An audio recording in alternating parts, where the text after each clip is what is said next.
She appeared in the cold night, starving. He took her in and discovered the impossible. The wind cut through the junkyard like broken glass, slicing between rusted cars and sagging appliances, moaning through hollow refrigerators stacked like coffins. A place for the forgotten. A graveyard of scraps and old ghosts. Ethan Moore zipped his threadbare jacket tighter around his neck, boots crunching through frost and glass as he carried a plastic bag of salvaged wires toward his trailer. He'd lived in the back corner of the West Oakland dump for almost 2 years now, just far enough for people to be left alone, just close enough to electricity to keep the lights on. Nobody visited here unless they were desperate. That's why he noticed her immediately. She was curled between 2 rusted dishwashers, limbs trembling. Her skin was pale. Not pale like sick or sun-starved, but pure, untouched, almost iridescent in the moonlight. Her hair was a wild cascade of green, tangled with bits of wire and torn cloth. And her eyes, they opened slowly when he approached, glowing a green so sharp it didn't look real. Ethan stopped dead. She didn't look high. She didn't look drunk.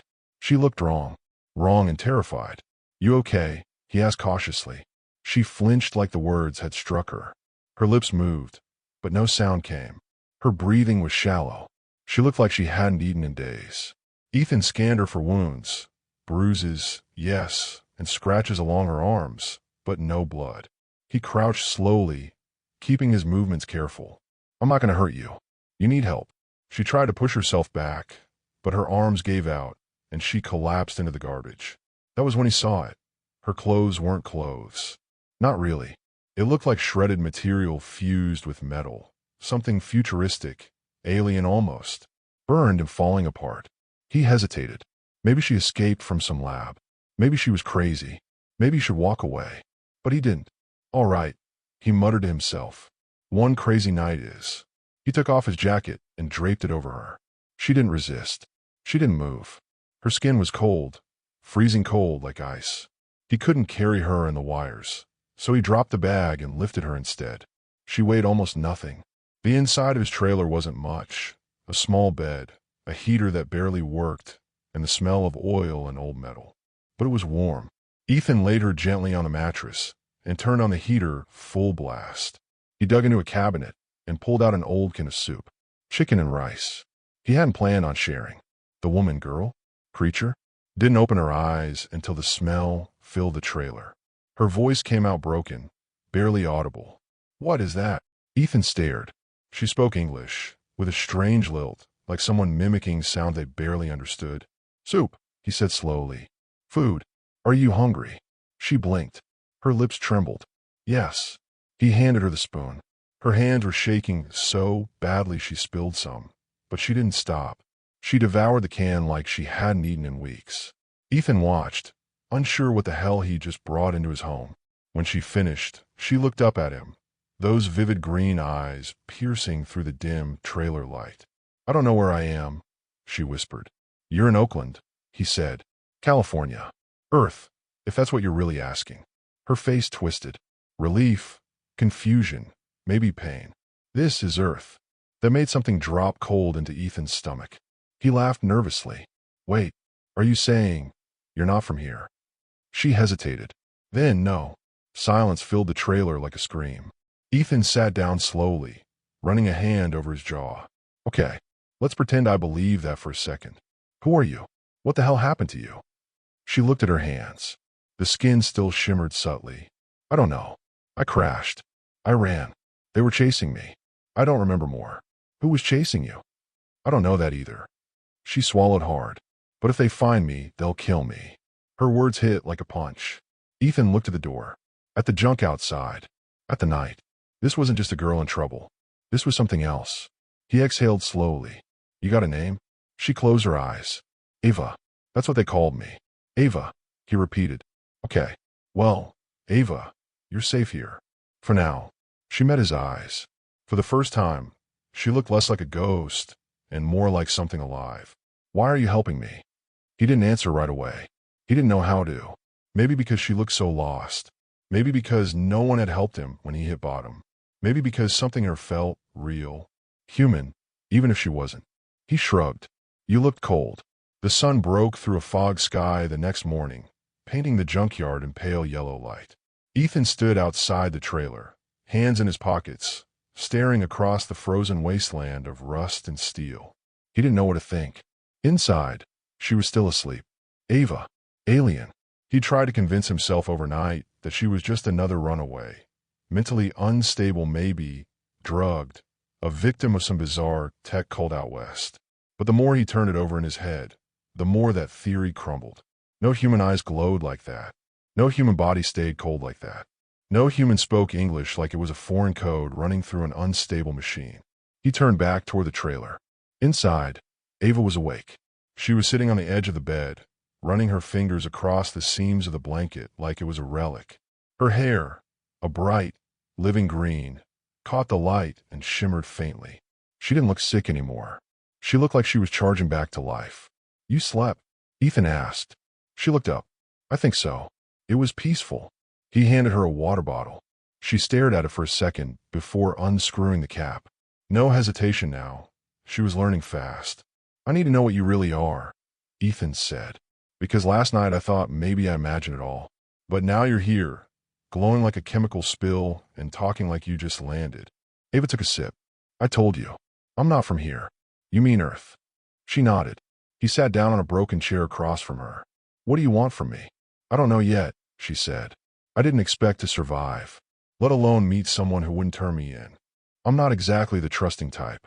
"Then why didn't you let me die?" He didn't answer. The silence filled with an emotion he couldn't name. They spent the day in a strange, quiet rhythm. Ava stayed close, like the junkyard might swallow her whole if she wandered too far.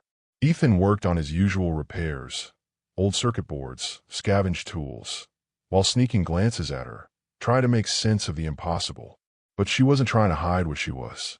She stared too long at birds in the sky. She flinched every time a plane passed overhead. She asked questions like a child. Why do humans leave metal to rust? What does junk mean? Why do you cook food? She was studying everything. His gestures, his tone, the way he opened cans or lit a cigarette. And when she thought he wasn't looking, her body shimmered faintly beneath her torn clothes, like light bending around glass. Something inside her was still running. Technology, maybe, or something beyond tech. That evening, as the sky turned red, Ethan heard the sound. Distant, faint, mechanical. A drone. He rushed outside, Ava right behind him. "Stay out of sight," he snapped. "Behind the trailer. Don't let them see you." She obeyed immediately, vanishing into the shadows. The drone buzzed overhead, a black oval shape scanning the yard. Government? Police? Private corp? He didn't know. But drones didn't patrol this part of town unless they were looking for something. Or someone. The device hovered for 10 seconds, blinked red once, then shot off toward the north. Ethan's hands were clenched. When he turned back, Ava was watching from behind a wall of old tires. Her eyes met his. "They're looking for me," she said. "Yeah," Ethan muttered. "I figured." That night, the air inside the trailer was heavier. Neither of them spoke for a while. Ava sat by the window, her green hair tucked under a hoodie he gave her, her eyes always scanning the night. He finally broke the silence. "So are they human? The ones chasing me?" she asked. "No." Ethan froze. "Then what the hell are they?" "Not like me. But not like you either." She looked down at her hands, flexed her fingers. "I wasn't supposed to be here. My ship malfunctioned. I ejected. I thought I'd land on water. But I ended up here." He narrowed his eyes. "Your ship crashed near Oakland?" "No one reported that." "It was cloaked." "Of course it was." Ethan rubbed his temples. "Okay, listen. You need to tell me the truth. Are we in danger right now?" She met his eyes. "If they trace my signal, yes." "Signal?" Still transmitting. Partially. It's how they find escapees." "Then how do we shut it off?" "I don't know.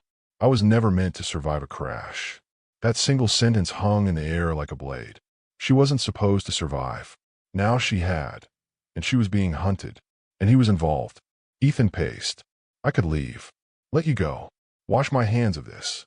She didn't react. "You could. But I'm not gonna." Her eyes softened just slightly. He sat across from her again. "I've got 2 rules in life. Don't trust anyone. Don't help anyone. You broke both in under 24 hours. I'm sorry. I didn't say I regret it." She tilted her head. Then why are you still helping me? He shrugged. Maybe I'm just tired of pretending I don't care about anything. The trailer light flickered.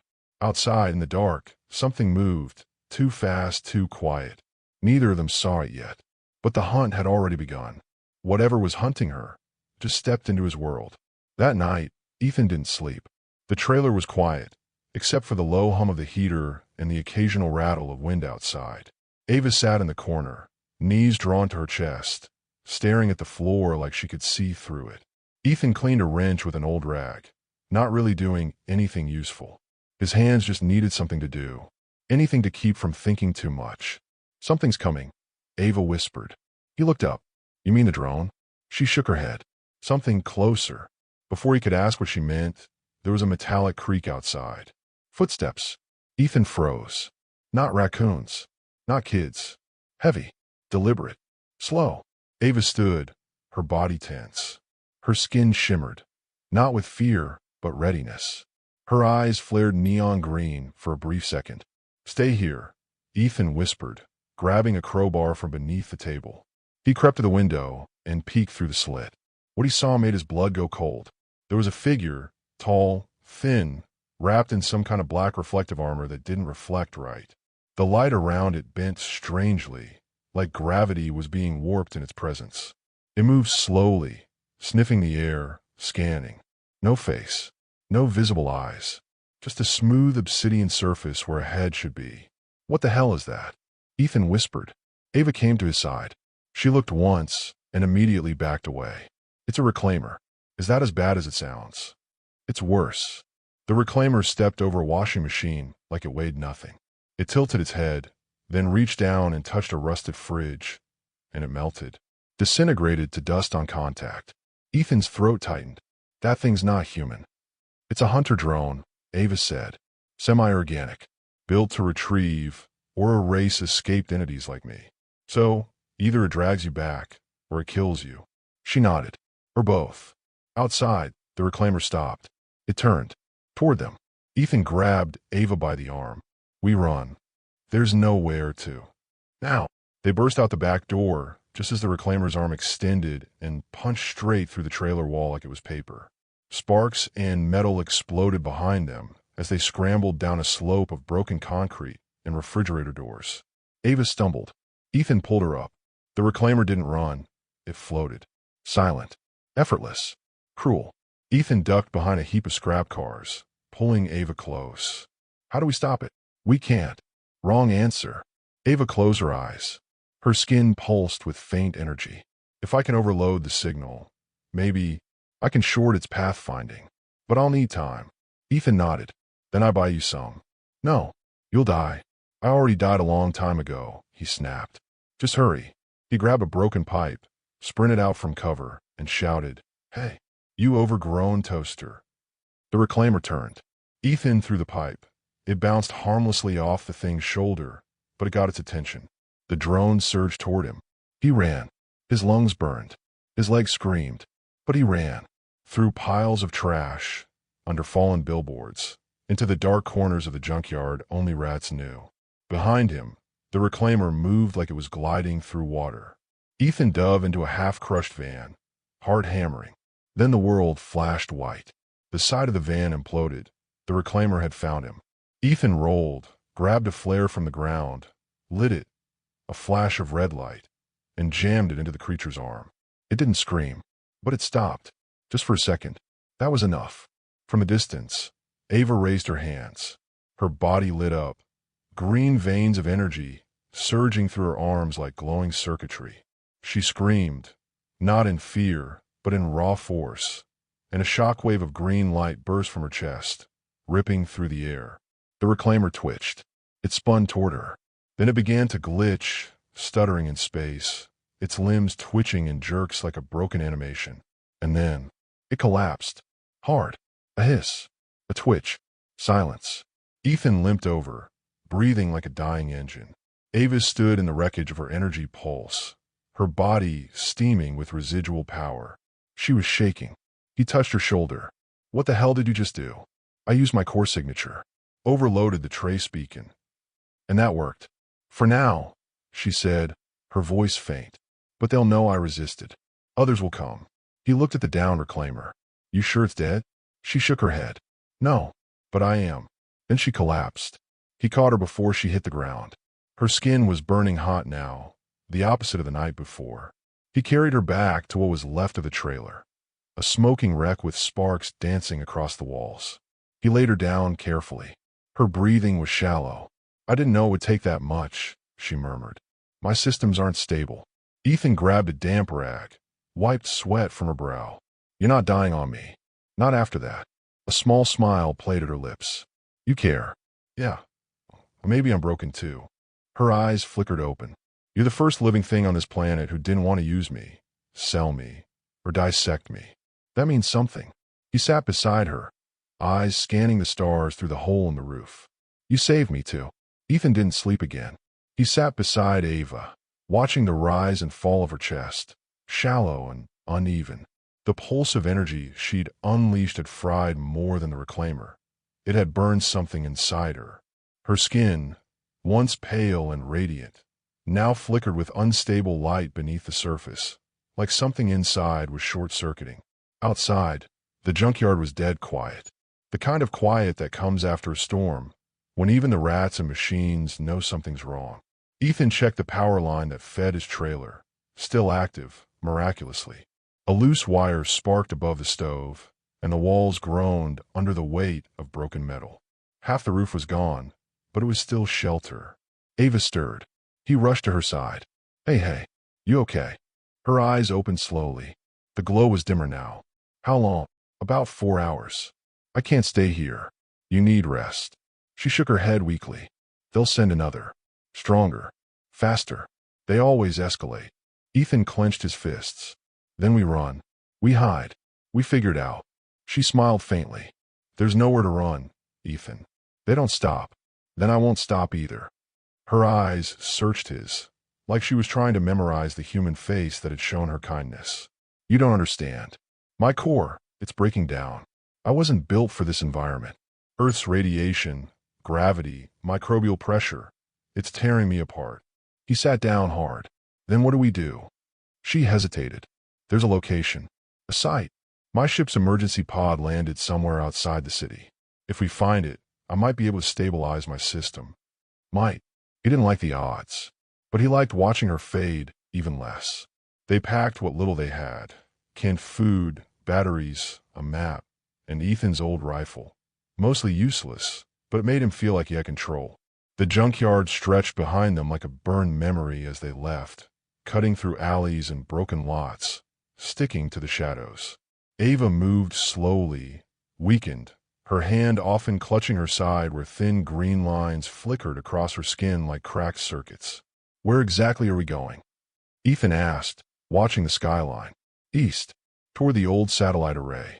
I sent an emergency pulse when I crashed. The pod's beacon will ping from there. Why there?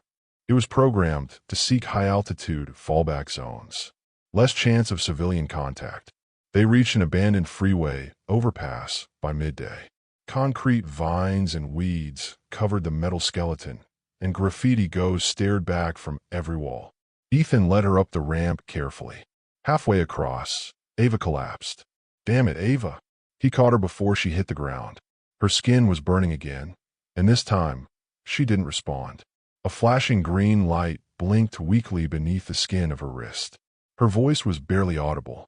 I'm losing coherence. If the pod isn't active, I won't regenerate. He looked across the city, hazy, broken, endless. Then we moved faster. Night fell. They reached the edge of the old satellite array compound. Fenced, overgrown, forgotten by the world. Dozens of dead dishes reached for the sky like rusted skeletons, all aimed upward, toward stars no one believed in anymore. Inside the perimeter, a faint glow pulsed. Ava's beacon. Ethan helped her over the fence, careful not to tear the last of her alien fabric. She was barely conscious now. They crossed the field of dead dishes toward the pulse. And then they heard it. The roar. It wasn't a machine. It wasn't human. It was something in between. Ethan turned, rifle raised. Through the trees, a dark shape moved. Multiple limbs. Long wrong. Ava's voice cracked out. It's not a reclaimer. It's a purifier. That's supposed to sound worse. Yes. The creature broke the trellis. It was twice the size of the last. Its body flowed like molten steel, shifting form as it moved. Faces flickered on its surface. Not real, just projections, echoes of things it had consumed. Ethan fired. The bullet vanished into the thing without impact. It laughed. The sound made Ethan's bones itch. Ava struggled to stand.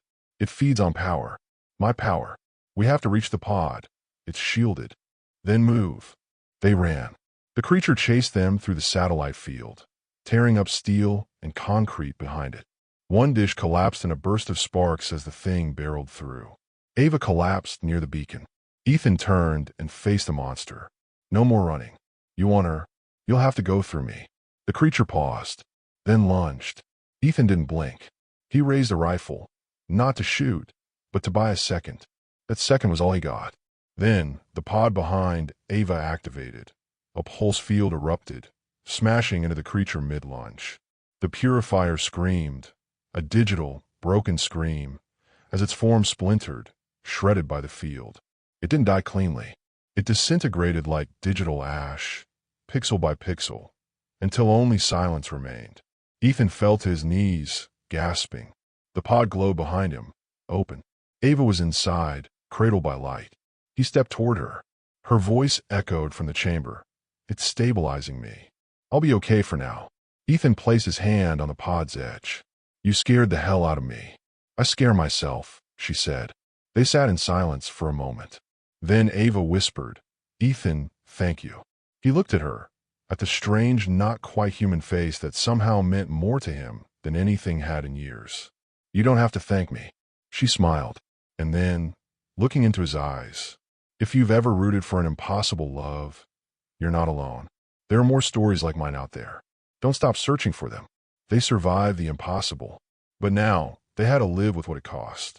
The pod sealed with a soft hiss, bathing Ava's body in pulsing green light. She floated slightly, limbs relaxed, eyes closed as nanoscopic systems raced to repair what Earth had damaged. The cuts on her skin were closing. The burns were fading. But Ethan could still see the lines beneath her surface, glowing fractures running up her arms like cracked glass. She was healing, but not whole. Ethan sat outside the pod on the cold concrete floor of the satellite field, watching the stars flicker overhead. His hands were still trembling from the fight. He could feel every bruise, every scrape, and every second he thought she might die. She should have died. So should he. But somehow, they were both still here. The silence felt too loud. An hour passed. Then the pod clicked open. Ava stepped out slowly, legs shaky, body wrapped in a new material. Silvery, sleek, form-fitting, grown from the pod's fabric stores. Her hair was cleaner now, less tangled, though still wild and green. Her skin had lost a flicker, but her eyes were softer and heavier. You're alive, Ethan said, standing up. She nodded once. Barely. You look better. I feel like I've been rebooted through fire. She staggered slightly. He caught her arm. You shouldn't be walking yet, he said. I don't have time to lie down, she murmured. They found shelter in the ruins of a comms tower nearby, a rusted structure with half a roof and broken glass. But it was better than open field. Ethan started a small fire using stripped wires and dry insulation. Ava sat across from him, her eyes reflecting the flickering orange light. For a long time, neither of them spoke. Then Ava broke the silence. They won't stop. I figured. The purifier was a class 3. The next one will be adaptive. It'll evolve based on what this one failed to do. Ethan rubbed his eyes. So what, we keep running? Fighting? She looked down. I don't know. He stared at her.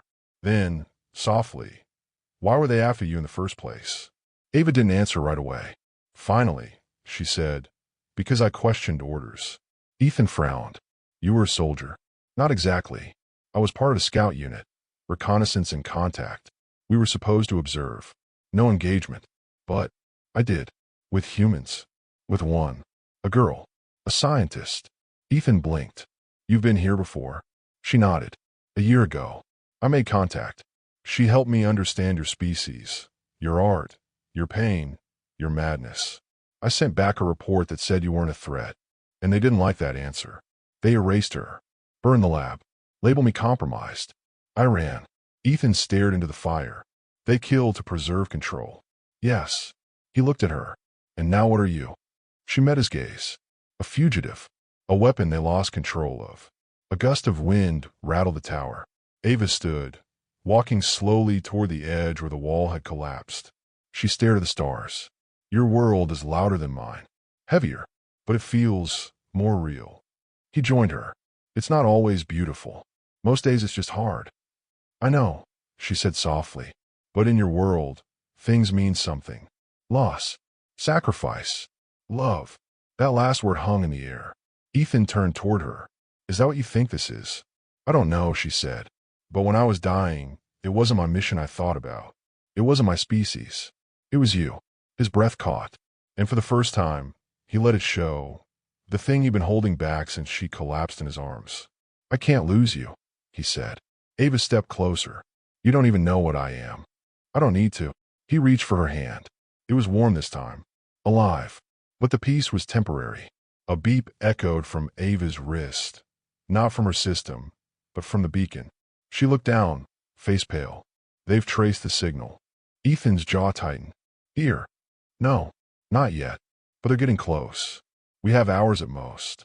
Can we disable the beacon? She shook her head. It's tied to the emergency pod. I needed it to stabilize, but now it's a flare. Ethan kicked the wall. So we bought time just to spend it. She walked to him and placed a hand on his chest. There's one chance, she whispered. If we can reach high ground, a power relay station or a satellite tower, I can reroute my core signal. Disrupt the trace loop. Buy time again. No, she said. Maybe lose them for good. He looked at her. Then let's go. But before they left, Ava turned and stared at the fire one last time. I want to remember this moment, she said. Why? Because for a little while, I felt like I belonged. Ethan didn't answer. He didn't need to. They both knew the truth. The moment was already fading. The world still hunted them. But for the first time, they weren't running alone. The road east was cracked and half-eaten by nature. Old asphalt breaking apart under weeds. Signs rusted to ghosts. Power lines sagging like tired arms across the sky. Ethan and Ava moved in silence most of the way. Not because they had nothing to say, but because silence meant survival. They were heading toward an old relay station in the Sierra foothills, a place Ava remembered from satellite scans. If she could reach it, she believed she could mask her signature permanently. It was the closest thing to hope they'd had in days. But the road was long, and Ava was fading again. Not physically. Her body was stable, but something in her had changed. She was quieter, softer, like pieces of herself had been left behind in the wreckage of that last fight. You okay? Ethan asked as they stopped by an old diner shell to rest. She nodded slowly, eyes scanning the ruins. Liar, he said. Ava looked at him, a ghost of a smile at her lips. I'm not good at pretending. You were better at it before. That was before I knew what pretending costs. She sat on the edge of a shattered booth, her hands folded together. Ethan sat across from her. Talk to me. She hesitated.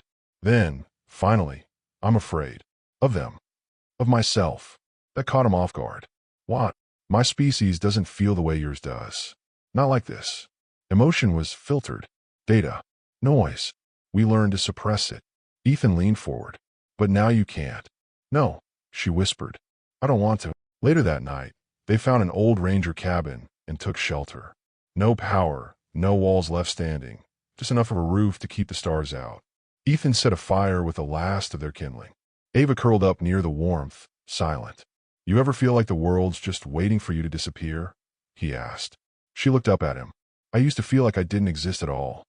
Yeah, he said. I know that one. He looked at her. The way the firelight danced across her cheekbones. The way her eyes blinked a second too slow, like she was still learning to be tired, like a machine faking humanity and slowly forgetting it was fake. She reached toward him, unsure, her fingers brushing the back of his hand. He didn't move away. Neither of them said anything for a long moment. Then Ethan whispered, You feel real to me. Ava's breath caught. She leaned in, and for the first time, without fear, without caution, she kissed him. It wasn't soft.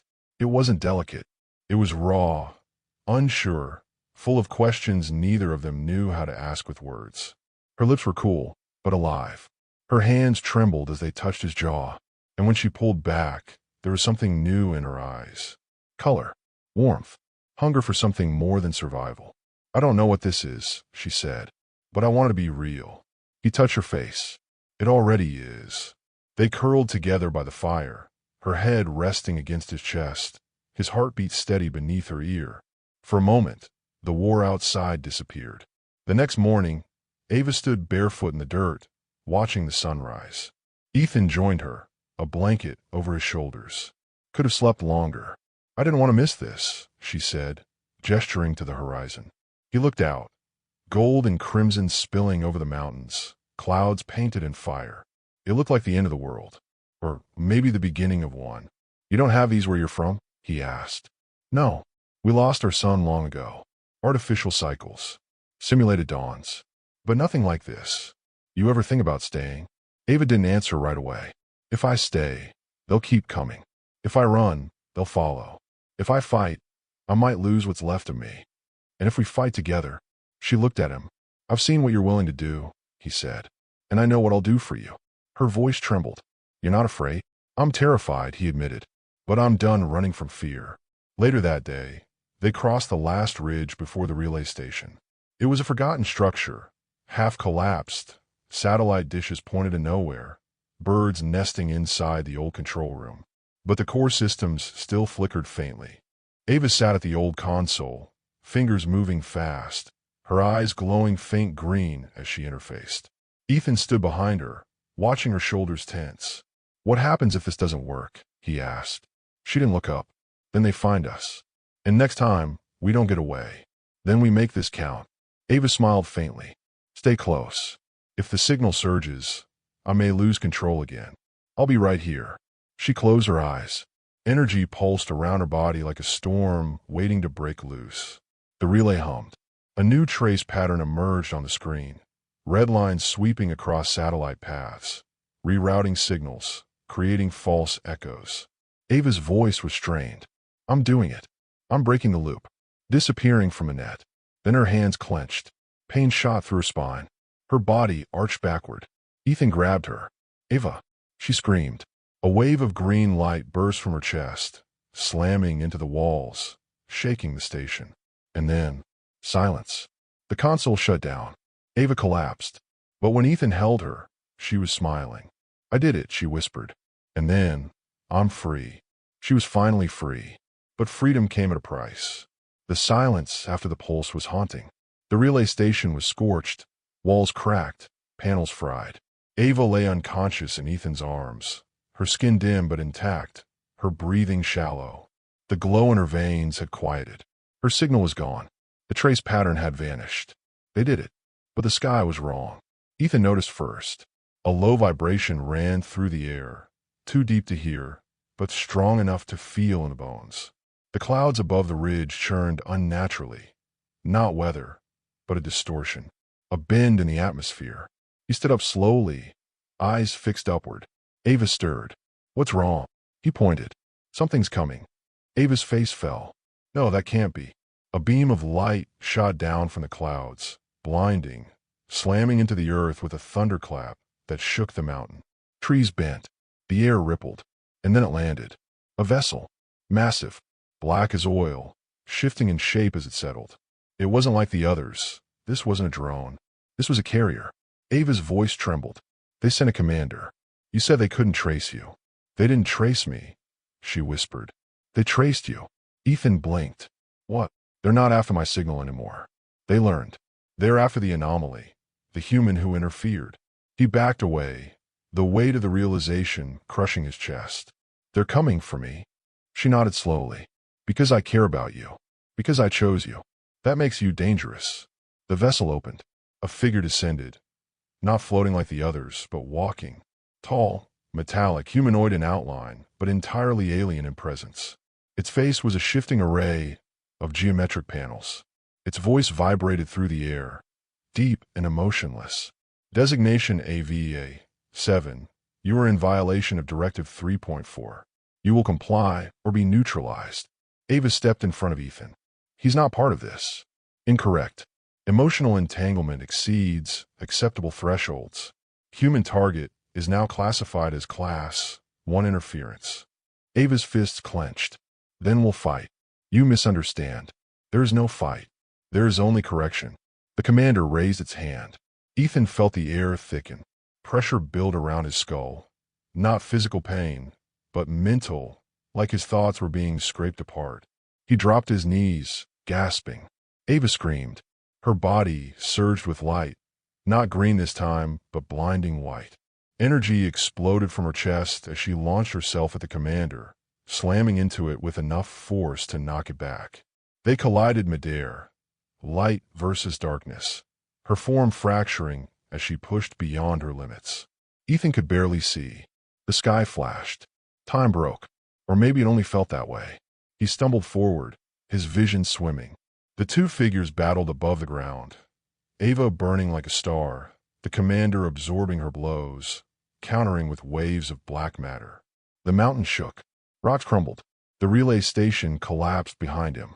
Then, with a scream that split the air, Ava struck the commander with everything she had. There was a sound like metal tearing, and then a second explosion, quieter, deeper. They both fell. Ethan ran. Smoke rose from the crater. He found her lying still, body broken, her silver suit torn and scorched, green blood streaking her skin. She was still breathing. Barely. The commander was gone, melted into the earth, defeated or dead. It didn't matter. Ethan cradled her. You're okay. You're okay. Stay with me. She smiled weakly. I told you. You were dangerous. Don't talk like that. I burned everything I had. Then I'll carry you. I'll find another pod. Another relay. Anything. She shook her head. No more running. Tears filled his eyes. You're not allowed to go. Her hand touched his cheek. You made me feel more alive than I ever was in 100 years of programming. No. No. I don't regret it. Her eyes locked with his one last time. And then, the glow faded.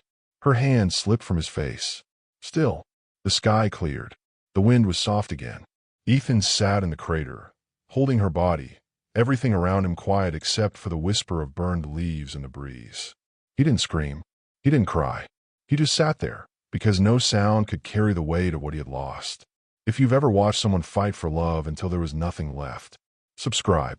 There are more stories like this. And maybe, one day, they'll end differently. The storm was over, but silence was its own kind of violence. 3 days passed. Ethan buried Ava on the ridge above the relay station, beneath a tree that still stood despite the fire and ash. He didn't mark the grave. He didn't need to. The entire mountain was a scar now, and he'd never forget where she fell. He stayed there alone. The body of the alien vessel had vanished by morning, dissolved. No trace of the commander remained. Just a crater. Just silence. Sometimes he wondered if any of it had been real. But then he'd see the fracture in the earth, the trees burned in a perfect ring, or the faint shimmer left in the dust where Ava's body had lain. And he knew. She'd been here. And she died for him. The fire in him didn't burn anymore. It smoldered. Ethan had spent so many years numb, drifting from place to place like discarded scrap, until she fell into his life like a meteor. She'd been alien. Impossible. Wrong. And she made him feel more human than anything else ever had. Now that she was gone, everything felt empty, but not hollow, not dead. More like a space that used to be broken, now cleared. Like he could finally begin again, if he had the strength. On the 4th day, he left the ridge. He found a working car half buried near the highway, hot-wired it with old tools and memory. The world was still broken, still cracked at the edges, but it hadn't ended. And neither had he.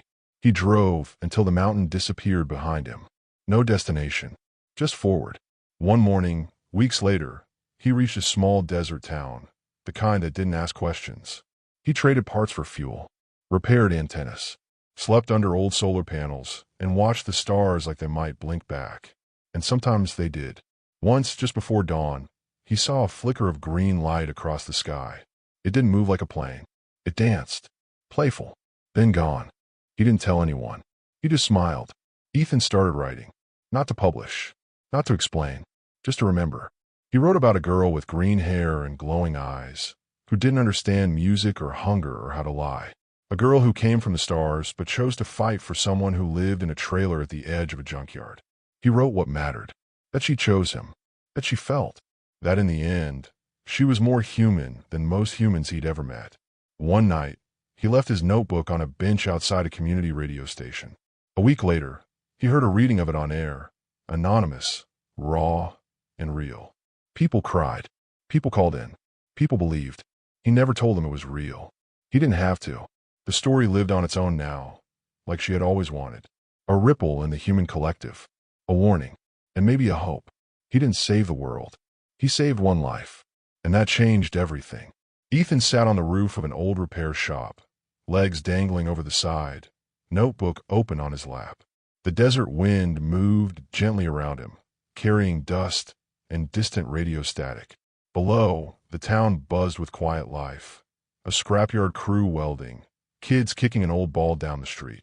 Nobody knew his name, and that was fine. They knew the story. That was enough. He'd seen it change people, slowly, quietly, like rust giving way to bloom. Something in the way strangers leaned in when the broadcast aired, how they fell silent when the voice on the radio read about her. The alien who had bled green and loved fiercely. The human who gave her a reason to fight. The story had traveled. Someone had posted pages online. Then someone animated it. Then someone printed a zine. Some thought it was science fiction. Others called it a myth. One person wrote, "I don't care if it's real. It feels real." And I needed that. That was the part Ethan clung to. Not the truth. The impact. He lit a cigarette, stared out at the jagged mountains on the horizon. She didn't die for nothing, he whispered. He didn't talk to her often, just when it mattered. She lived now in pauses, in the way he hesitated before walking away from a stranger who looked too tired, in how he fixed broken things he used to toss, in the way he looked up at the stars and waited for that flicker of green. Love, he'd learned, wasn't about promises. It was about presence, about standing still when someone's falling apart, even when it means you might fall with them. That's what Ava gave him. Not salvation, permission, to feel, to stay, to try. He remembered what she said once, huddled in the cold, near the broken satellite dishes. Your species feels everything like fire. It's overwhelming. It's beautiful. She wanted to understand it. She wanted to belong to it. And in the end, she chose it over survival. Not because she wanted to die, but because she knew it was worth dying for. Ethan flipped to a blank page. He wrote, "She wasn't built to feel, but she did. She wasn't supposed to care, but she did. She wasn't meant to love, but she did. And I wasn't supposed to matter, but I did to her." There are stories that fade, and there are stories that leave marks. Not because they were loud, but because they were true. She's gone, but not silent. 1 year later, the desert had changed him. Ethan now lived in a town too small for lies, too wide for memory. He fixed things, solar converters, bikes, wind radios. He never said much, but he listened. And sometimes, when someone looked like they were carrying too much, he'd offer them tea and a quiet place to sit. In his shop's back wall, he kept a single frame drawing. A girl with wild green hair, eyes sharp like fire and soft like home. Underneath it, a caption in black marker. She felt everything. No name, no date, just that. One night, a boy came in asking about the signal tower. Said he'd heard about a lost alien frequency that used to ping once a year from the mountains. Ethan just nodded, told him the road was rough. The boy asked if the story was true. Ethan said, "Does it feel true?" The boy smiled. "Yeah." "Then maybe it is." At dusk, Ethan climbed the hill behind town. Same spot every week. Sat under the old dish he dragged up there. Tuned the dial by hand. Static mostly. But once, just once, he heard it. A tone. Faint. Impossible. And then a voice. Broken, cracked, scattered like wind. "I remember you." His chest tightened. He said nothing. Just listened. The signal vanished in seconds. Maybe it was a glitch. Maybe not. He didn't need her to come back. He just needed to know she left something behind. And she did. The world didn't change overnight. But one man did. And that was enough for a beginning. If this story found you, maybe it was meant to. If you've ever felt like love was impossible or worth everything, subscribe. There are more stories like this waiting to be told. Stick around.